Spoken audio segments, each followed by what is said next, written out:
The first thing that we're going to talk about today is all this news surrounding a man who, whether you love him or hate him, it feels like thanks to the algorithm on all these platforms, we have been forced to learn about over the past few months, and that is Andrew Tate. I'm getting DMs from what appear to be early teen boys saying, I hope Andrew Tate destroys you. So that was Australian television and radio personality Abby Chatfield, who we're going to get back to later, and she's talking about former kickboxer turned massive online personality Andrew Tate. And Tate, as it turns out, has actually been around for quite a while now, but over the past several weeks and months, he's just blown up in a crazy way. Or just looking at Google search trends over the summer, searches skyrocketed for him, outpacing those of people with massive followings like Joe Rogan and A-list stars like Taylor Swift. And so with that kind of following, you're like, okay, well, what is he known for? What genius is he putting out there into the world? For me, I think my first introduction to Tate was this Dave Portnoy clip where he's just like, if a woman is going out with a man, she belongs to that man. That's his woman. So if she wants to do OnlyFans, she owes him some money because she's his. Yes, that's what I said. Well, that's crazy. You think if a that man... one's crazy. So it's reverse. A male porn star owes the woman. I don't know, because I think the women belong to the man. I think the woman's given over that's inherently where you get called sexist. I didn't think that he was being real. Like, I was like, this has to be a character because this is so outlandish. He's talking about women being property. And that's just one example. Of course, there are highlights that paint a fuller picture. Women should clean up. Not only should women clean up clean up unprompted. I will not administer CPR unless you're a hot female. If I have responsibility over her, then I must have a degree of authority. For the same reason, if I have responsibility over, and everyone's going to lose their mind, it's an example, it's only an analogy. If I have responsibility over a child, I have to have some authority. You cannot be responsible for something that doesn't listen to you. You can't be responsible for a dog if it doesn't obey you. Some little dude once said to me, yeah, but if it's next to your bed, what if you like upset a girl and she catches you cheating and gets a machete? Bro, there's no female alive, even with a machete, that would stand a chance. Have you ever seen a woman try and do anything competently? Ah, you cheater, you're cheating.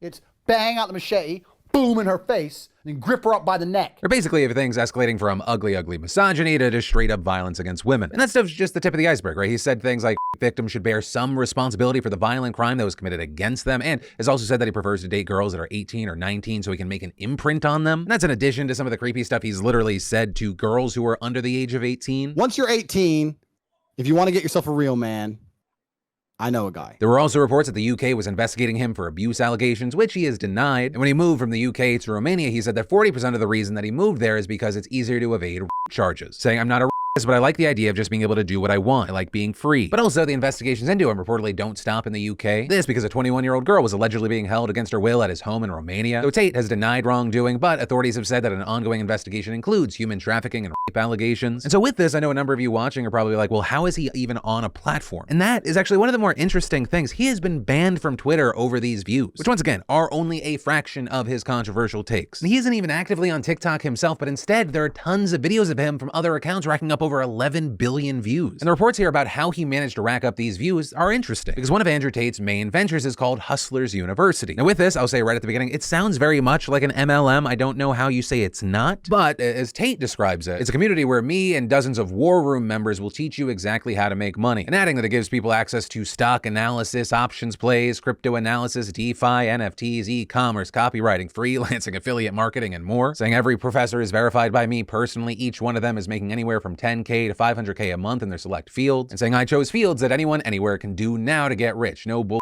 no fluff, just hard-hitting lessons and making money. It's $49 per month, and the website says that even if you spend your last $49 on it, you're gonna make it back and more. And as far as one of the reasons that people call it an MLM is that one of the best ways to make your $49 back and or a profit is to just push it onto other people, which is something that Tate has faced questions on, including from Hasan Piker, who asked him about it during a stream. I want to understand, because you are a businessman.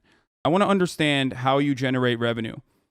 Is it okay to get this information for free, or do I have to pay $50 and then maybe get an affiliate link and get other people to also join so I can make a 10% cut off of them also joining Hustlers University? You can find everything on the website and you can join if you want more information. That's fine. So you don't want to share this information for free right now. You don't want to educate me on that. I don't want to sit here and spend the next hour you trying to accuse me of some bull. Hate You as an affiliate program. For some people, if they want to affiliate, like everything else in the world. We have over 100,000 students making more than they invest each month. If they didn't make more than they invest, they wouldn't sign up. one of the most successful online educational platforms in history. Are there multiple layers? Join and learn how to make some money yourself. If you want to join and have more information, it's all on corporatate.com. You can find out yourself. So it is a multi-level marketing scheme. Got it. And according to reports, it's the people that are a part of Hustlers University that are apparently a big part of the big boom in seeing Andrew Tate all over TikTok. With The Guardian explaining that many of these followers flood social media with videos of him, often choosing controversial clips to boost engagement. And they essentially manipulate the algorithm to amass this community of boys and young men who are now interested in Andrew Tate. And reportedly, it's a super easy rabbit hole to fall down, with The Guardian publishing this investigative report that looked at how TikTok's algorithm promotes people like Tate to young men and teen boys. And in that article, the paper says that it conducted an experiment where it created an account for an imaginary 18-year-old boy, saying at first the account was shown a mix of materials such as comedy clips, dog videos, and discussions about men's mental health, then noting that the algorithm began suggesting more and more content tailored for men after watching videos aimed at male users, including a clip from the Alpha Blokes podcast and a clip of a TikToker discussing how men don't talk about their feelings. But then, where things really take a turn is because without liking or searching for any content proactively, the account began stumbling across videos of Tate, including one from a copycat account using Tate's name and picture captioned, "The Harsh Reality of Men," which appeared to blame feminism for making men miserable, adding that the majority of men have no money, no power, no sex from their wife, and their lives suck. And while The Guardian in their report went on to explain that TikTok's algorithm also suggested videos from the likes of Jordan Peterson, it noted that Tate became the dominating face presented to this account. And we saw in response to The Guardian, TikTok issued a very PR-laden statement saying that misogyny and other hateful ideologies and behaviors aren't tolerated on the platform, and that it's reviewing this content and that it'll take action against videos that violate its guidelines. But with all of that said, it brings us to one of the biggest questions in this story is, with people that have audiences, what do they do about Tate? You had some people like Noel Miller of the Tiny Meat Gang podcast initially saying he should just be ignored. It's like, who cares? Yeah. I know that's a really hot take, but people get really worked up. Like, oh, this guy doesn't like girls. Like, so what? It's like, leave him in Romania and like talking to himself.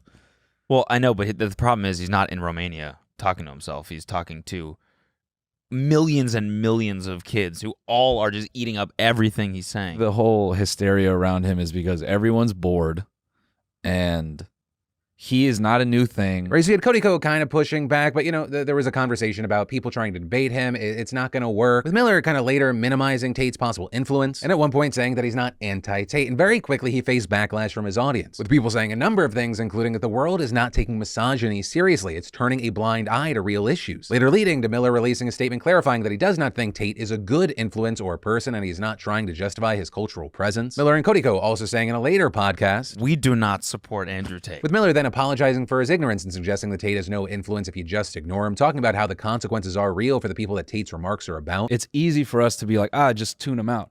Or like, oh, he's just like these other guys, like, him, ignore him. That's easy for us to say.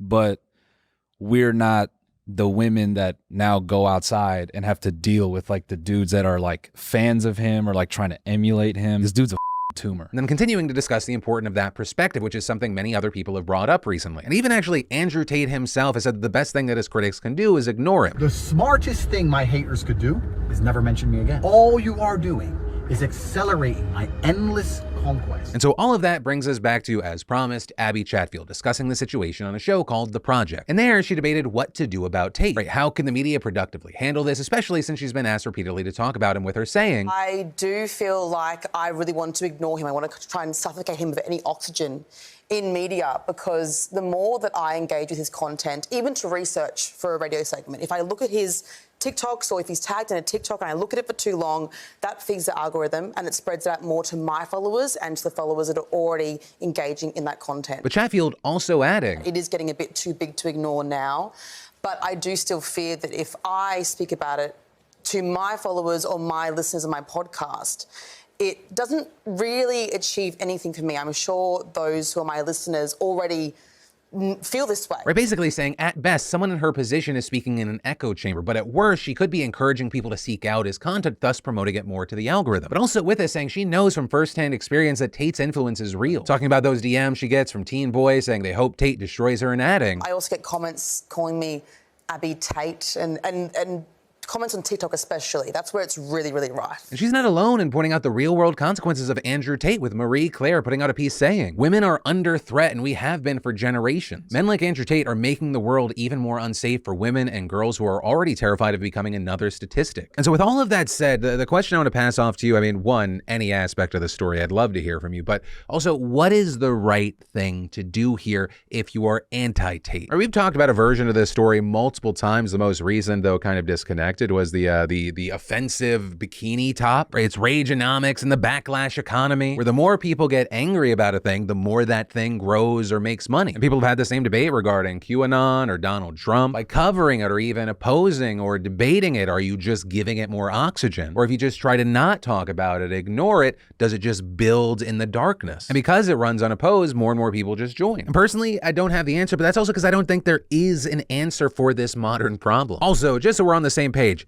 not a Tate fan, probably because I'm not a top G, though 20-year-old Philip DeFranco probably would have ate this up. I had a lot of anger about life, frustrations with women. I was a stupid fucking edgelord. And it's really hard for me to see him as having anything other than an incredibly negative social impact, just raising up a bunch of angry misogynists. And of course, why wouldn't he continue to do it if he's making mountains of money from being the worst version of himself? But ultimately, that is the story today, some of my personal opinion. And of course, now I pass the question off to you. What are your thoughts here? Whether it be regarding Tate as a person or a personality, or what's the best way to deal with him?